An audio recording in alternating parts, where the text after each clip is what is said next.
Assalamualaikum warahmatullahi wabarakatuh.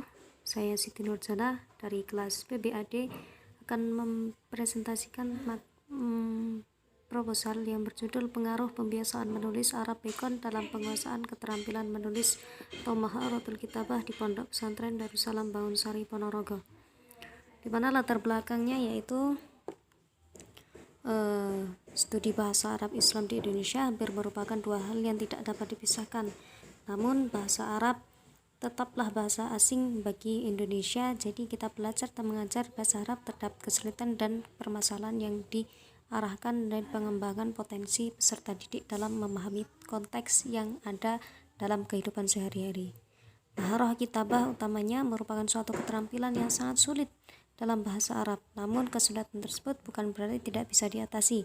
Metode berasal dari bahasa Yunani Greeks yaitu meta dan berarti melalui methodos yaitu berarti jalan atau cara.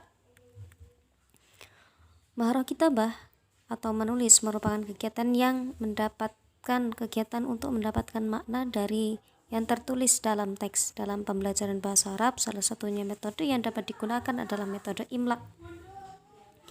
Dalam metode ini, siswa diajarkan untuk terampil menulis, juga melatih untuk mengembangkan keterampilan mendengar, mengeja, serta membaca tulisan Arab. Dengan menggunakan metode imla ini diharapkan dapat meningkatkan kemahiran kitabah. Selanjutnya yaitu identifikasi masalah, dimana dari latar belakang tersebut dapat kita identifikasi. Yang pertama yaitu kurangnya kemahiran santriwati dalam menulis Arab dalam kehidupan sehari-hari. Yang kedua, santriwati harus dibiasakan untuk menulis Arab untuk melatih kebiasaan dalam menulis Arab di lingkungan pesantren. Nah, batasan penelitiannya yaitu penggunaan metode pembiasaan dalam menulis Arab dan pengaruhnya terhadap penguasaan keterampilan kitabah peserta didik. Selanjutnya ada rumusan masalah. Nah, bagaimana proses pembelajaran pembiasaan menulis Arab yang telah dilaksanakan oleh para santriwati di Pondok Pesantren Darussalam ini. Yang kedua yaitu apa terdapat pengaruh antara kebiasaan menulis Arab atau imla dengan penguasaan keahlian atau kemahiran menulis Arab. Nah, tujuan dari penelitian ini yaitu mengetahui proses pembiasaan yang mampu meningkatkan minat literasi Arab pada Pondok Pesantren Darussalam Bangunsari Ponorogo. Yang kedua yaitu menyimpulkan terkait ada atau tidaknya pengaruh antara kebiasaan menulis Arab dengan kemahiran kitabah. Selanjutnya yaitu kajian pustaka. Yang pertama ada kajian teorinya, yang ada poin model pembelajaran pendidikan bahasa Arab pada dewasa ini mengalami kecenderungan baru, yaitu munculnya fenomena fushah amiyah, campuran ragam fushah dan amiyah. Hal tersebut merupakan tantangan dalam dunia pendidikan karena terjadi kemunduran atau degradasi beberapa gramatika atau qawaid, kaidah-kaidah bahasa yang baku kurang diperhatikan, sementara pembelajaran qawaid pada umumnya tidak efektif. Nah, menurut Komalasari, jenis-jenis model pembelajaran yang dapat dilakukan dalam proses pembelajaran adalah yang pertama ada model pembelajaran berbasis masalah atau problem based learning, di mana siswa harus menyelesaikan masalah-masalah yang terjadi dalam kehidupan sehari-hari. Yang kedua ada model pembelajaran kooperatif atau cooperative learning. Model pembelajaran kooperatif adalah rangkaian dari kegiatan belajar yang dilakukan oleh siswa dalam kelompok tertentu demi mencapai tujuan pembelajaran yang diinginkan. Model yang ini dimaksudkan untuk melatih siswa agar mampu bekerja sama selama proses pembelajaran. Yang ketiga yaitu model pembelajaran berbasis proyek atau project based learning. Model pembelajaran ini melibatkan siswa dalam mendesain, memecahkan masalah dan pengambilan keputusan. Model pembelajaran ini memberikan keputusan kepada siswa agar bekerja dalam yaitu merupakan proyek atau berbasis proyek ya. Terus ada model pembelajaran kontekstual atau contextual teaching. Nah, selanjutnya ada model pembelajaran inquiry atau inquiry learning. Model pembelajaran inquiry adalah salah satu model pembelajaran yang menekankan pengalaman belajar yang dapat menjadi dorongan untuk siswa agar mampu menentukan konsep dan prinsip-prinsip secara mandiri. Melalui model ini, siswa diarahkan pada aktivitas yang berhubungan pada mencapai dan menemukan jawaban dari suatu yang dipertanyakan, sehingga hal ini dapat menumbuhkan sikap percaya diri serta mampu mengembangkan kemampuan berpikir secara sistematis, logis, dan kritis. Nah, yang terakhir ada model pembelajaran pencapaian konsep atau concept learning. Model pembelajaran pencapaian konsep adalah rancangan model dan dimasukkan untuk membantu mempelajari konsep-konsep yang dapat dipakai untuk mengorganisasikan informasi sehingga memberi kemudahan bagi siapa saja yang mempelajari konsep tersebut. Salah satu keunggulan dari model belajar ini adalah meningkatkan kemampuan untuk belajar dengan cara yang lebih mudah dan efektif. Nah, untuk selanjutnya itu penggunaan model kontekstual dalam proses pembiasaan belajar bahasa Arab.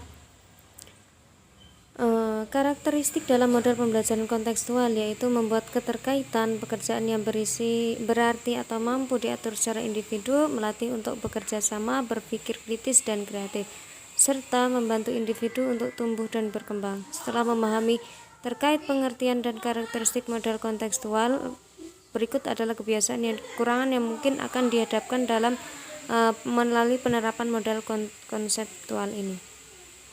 Nah, kelebihan dari model pembelajaran kontekstual ini yaitu pertama, memberikan kesempatan pada siswa untuk dapat maju terus sesuai dengan potensi yang dimiliki siswa sehingga siswa dapat terlibat aktif dalam proses belajar mengajar.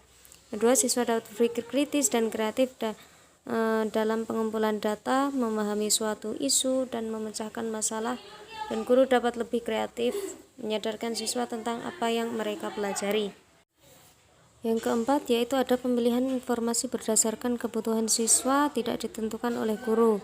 Pembelajaran lebih menyenangkan dan tidak membosankan, membantu siswa bekerja dengan efektif dalam kelompok, membentuk sikap kerjasama yang baik antar individu maupun kelompok. Kelemahan dari model pembelajaran kontekstual. Yang pertama, ada pemilihan informasi atau materi di kelas berdasarkan kebutuhan siswa. Kedua, tidak efisien karena membutuhkan waktu yang agak lama dalam proses belajar mengajar. Ketiga, dalam proses pembelajaran dengan metode CDL akan tampak jelas antara siswa yang memiliki kemampuan tinggi dan siswa yang memiliki kemampuan kurang. Yang keempat, yaitu bagi yang tertinggal dalam proses pembelajaran dengan sistem CDL ini akan terus tertinggal dan sulit untuk mengejar ketinggalan. Yang kelima, yaitu tidak cukup setiap siswa dapat dengan mudah menyesuaikan diri dan mengembangkan kemampuan yang memiliki dengan penggunaan model CDL ini. Yang keenam, yaitu kemampuan setiap siswa berbeda-beda. Pengetahuan yang dapat dilakukan berbeda-beda dan tidak merata. Peran guru tampaknya tidak terlalu. Yang selanjutnya yaitu strategi yang dapat dilakukan dalam model pembelajaran kontekstual. Berbagai upaya untuk memantau pemaksimalan proses pembelajaran. Model pembelajaran kontekstual berikut ini adalah beberapa kiat-kiat yang mungkin memberikan bantuan. Yang pertama yaitu relaxing. Yang kedua expressing, applying, comparing, dan transferring. Nah, tersebut merupakan kiat-kiat kita dalam meningkatkan pembelajaran dengan menggunakan metode konseptual. Nah, selanjutnya tentang kerangka berpikir. Di antara teori belajar yang mendukung model pembelajaran kontekstual ada teori belajar konstruktivisme dan teori belajar Piaget, yang mana dalam teori Piaget kegiatan pembelajaran memusatkan perhatian kepada proses berpikir, tidak hanya sekedar kepada hasilnya, mengutamakan peran siswa untuk kegiatan pembelajaran dan memaklumi perbedaan individu dan kemampuan perkembangan. Sedangkan teori konstruktivisme berpandangan bahwa keberhasilan dalam suatu proses pembelajaran adalah di mana peserta didik mampu menginterpretasikan informasi ke dalam pikirannya. Informasi yang dimaksud di sini meliputi konteks, pengalaman, dan pengetahuan mereka sendiri pada kebutuhan dan diminati mereka.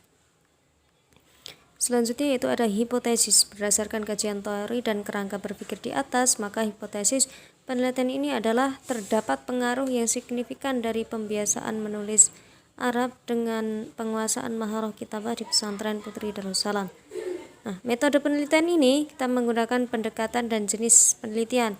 Nah, pendekatan dan jenis penelitiannya yaitu berdasarkan latar belakang masalah yang terjadi ini, maka dapat disimpulkan bahwa penelitian ini menggunakan pendekatan kuantitatif dengan jenis penelitian eksperimen. Penelitian kuantitatif adalah suatu proses mengemukakan pengetahuan yang menggunakan data berupa angka sebagai alat menganalisis keterangan mengenai apa yang ingin diketahui. Rancangan penelitian yang digunakan adalah penelitian ini adalah eksperimen. Penelitian ini bertujuan mencari pengaruh pembiasaan berbicara dalam bahasa Arab dengan menggunakan maharah kitabah atau keterampilan menulis pada kelompok pesantren Putri Darussalam. Nanti ada lokasi dan waktu penelitian, di mana lokasi dan penelitian di sini adalah di Pondok Pesantren Darussalam Bangunsari Ponorogo. Populasi dan sampelnya yaitu dan teknik pengambilan sampel yaitu populasinya dari kelas 1 sampai dengan kelas 4 Madin Wusta, sedangkan teknik yang digunakan untuk pengambilan sampel adalah teknik probability sampling, yaitu teknik pengalaman sampel secara acak, namun memberikan kemungkinan atas kesempatan yang sama besar untuk beberapa sampel yang berbeda. Teknik pengumpulan data, di mana tekniknya menggunakan yang pertama yaitu observasi, yaitu pengumpulan data melalui pengamatan terhadap kegiatan yang sedang berlangsung. Yang kedua menggunakan angket. Menggunakan angket untuk pemberian angket kuesioner kepada siswa. Terus ada wawancara, di mana wawancara ini digali dari narasumber-narasumber yang berkaitan dengan kehidupan di Pondok Pesantren Darussalam Bangunsari Ponorogo. Nah, itulah yang dapat saya sampaikan. Mungkin kurang lebihnya mohon dimaafkan. Terima kasih. Assalamualaikum warahmatullahi wabarakatuh.